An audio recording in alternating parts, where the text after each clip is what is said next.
1995, we got wind that Mandela was coming to South Durban to open up the Engen, an expansion program at the Engen refinery.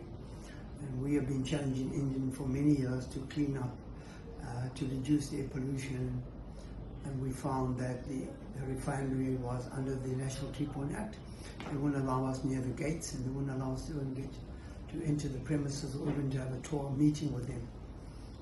The people were angry because a lot of people at that time already knew that their families were getting sick with all the high levels of toxins being emitted from the refinery.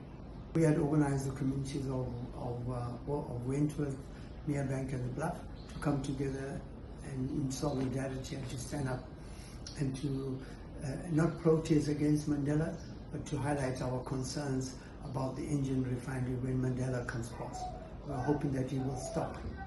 The sense of urgency, many of us that were volunteers at that time walked door to door in every community and got them together, and people understood that there was an opportunity and they didn't want to miss it. More importantly, the statesmen of Mandela, they wanted to see him and to see if he would react and work with the local communities for decades of high levels of pollution that will be emitted from the refinery. Itself, Mandela gave everyone an opportunity to speak. One of the major talking points was that when the military and the police that were guarding Mandela lifted up their rifles, Mandela told them to leave with their rifles and stand aside.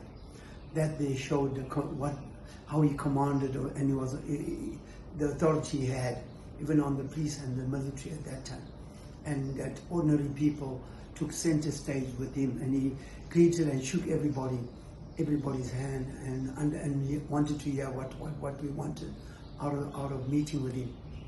We were all running there to the road, running down to Tara Road to meet with Mandela, and wanted to see this man that had sacrificed his entire life in prison.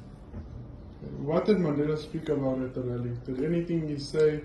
Mandela just said, well, tell me one or two things you want us to talk about. We said, Mr. President, all we wanted was a meeting with you to bring our concerns to you, and that we wanted a meeting for you to set up with your cabinet so we can discuss the high levels of pollution that people were affected with in South Durban.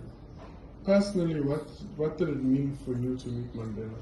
Well, it was really a joy, and I sat for many hours with Mandela on a Friday night, having supper with him, but also him listening to what I had to say about the impact that the Engen refinery had on people. And Mandela, while I was sitting with him, it was a joy to see and hear that he could command and call all the ministers that were involved, Dawie de Villiers, Bantu Holomisa, Nkosazana, Zuma, Botha, and including the Engen management, to come to a meeting on Tuesday at his home in Morningside, and that we would all meet together and sit on the table and to find a solution to the ongoing problem of environmental injustices. How did that moment influence Setsi to do the work as an actor, for you to do the work as an activist? Well, I think just Mandela giving his commitment and placing the cabinet, the health and environmental sector to work with us was really important, because then we knew then that we had to participate, we had to bring our knowledge and our experiences to the discussions with them.